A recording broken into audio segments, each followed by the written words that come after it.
So, how bad could things get in big city real estate in Canada? Yeah, look, everything's fine in Alberta, prairies. Everything's great. I think Quebec's fine.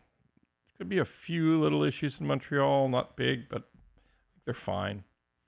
But in British Columbia and in Ontario, particularly in the big cities,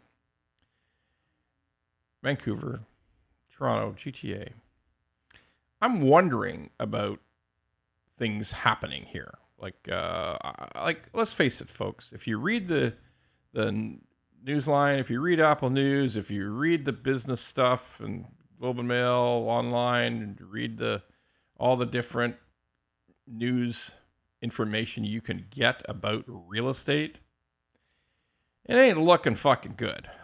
Particularly where? All right. What am I talking about? So we're talking about the fact that the completion of projects seems to be failing. In other words, if people are building a condo tower and it's approaching completion at the end of this year, people are noticing that the people who own those suites, who bought them 4 or 5 years ago, are trying to sell them by assignment for less than they paid for them.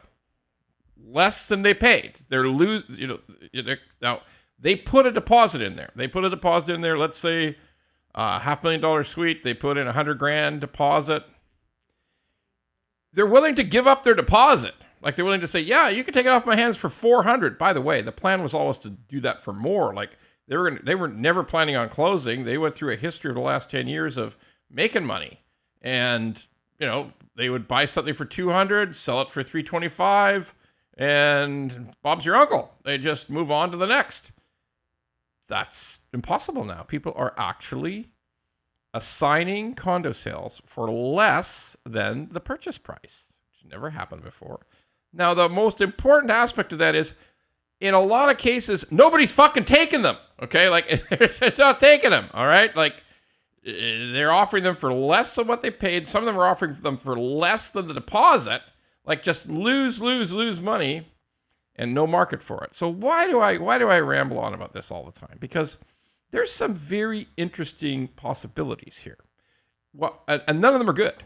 There's the possibility that that building can't finish. Like they finish the building, the builder finishes, and the builder expects to convert the building from their financing, that all these people who bought suites would close on their suite, would fund their mortgage, would pay cash, whatever the case may be, and there would be a condominium corporation formed, and the condominium corporation would then pay off the builder, and everybody would own their suites.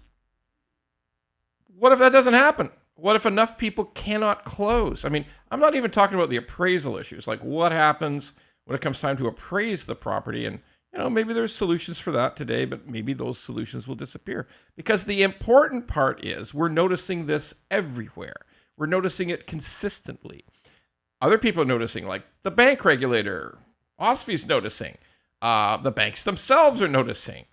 Then there's thinking about what happens on the stuff that's going to close next year in 2025, because the building just keep on building, right? I mean, once you start, you finish.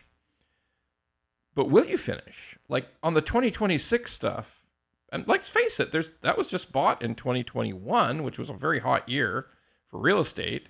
And that's 5 years, it's finished. We've already gone through 2025, which might have had a slew of problems.